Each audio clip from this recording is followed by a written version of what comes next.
வாழ்க்கையில முன்னேற ஆசைப்படுறது தப்பு இல்லைங்க.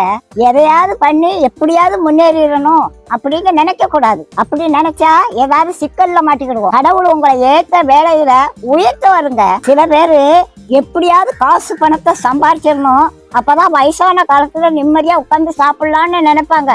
வயசான காலத்துல காசு பணம் எல்லாம் இருக்கும், ஆனா ஒன்னும் அனுபவிக்க முடியாது. பாட்டி வீட்டுல ஒரு எலி ரொம்ப நாளா தொண்டை பண்ணிக்கிட்டு இருந்தது. அதை எப்படியாவது பிடிச்சிருந்தோன்னு கூண்டுக்குள்ள ஒரு தேங்காய் துண்டை குத்தி வச்சேன். ஒரு 9 மணிக்கு சத்தம் கட்டுச்சு, எலி மாட்டிக்கிட்டுச்சு. சரி இருக்கட்டும், காலையில எந்திரிச்சு காட்டு பக்கத்துல கொண்டு திறந்து விடுவோம் அப்படின்னு நினைச்சு தூங்கிட்டேன். காலையில பார்த்தா எலி உள்ளதான் இருந்துச்சு, ஆனா அந்த தேங்காய் துண்டை அதை நக்கி கூட பார்க்கலங்க. எப்படி வச்சானோ அது அப்படியே இருந்துச்சு. ராத்திரி முழுவதும் உள்ளதான் இருந்துச்சு. அந்த தேங்காய் துண்டை திங்கலாம்ல, அதுக்கு மரண பயம் வந்துட்டு அதனால தேங்காய் துண்டை திங்கிறதுக்கு மனசு வரல. அதுக்கு தேங்காய் துண்டை விட நம்ம உயிர் பிழைச்சா போதும்னு அது இருந்துச்சு.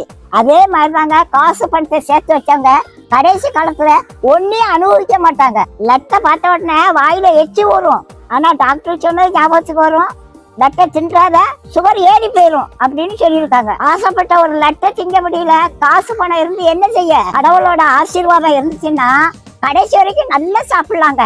நாளைய தினத்தை குறிச்சு கவலைப்படாதீங்க. அந்தந்த நாளைக்கு அந்தந்த நாளோட பாடு போதுங்க. இன்னைக்கு சாப்பாடு கொடுத்த கடவுள் நாளைக்கு சாப்பாடு கொடுப்பாரு. நீதி நேர்மை உண்மை உத்தமமா மட்டும் வாழுங்க. கடவுள் ஒரு நாளும் உங்களுக்கு ஒரு குறையும் வைக்க மாட்டாங்க. நம்ம எப்படி சம்பாதிக்கோங்கிறத கடவுள் பார்த்துக்கிட்டே இருக்காருங்க.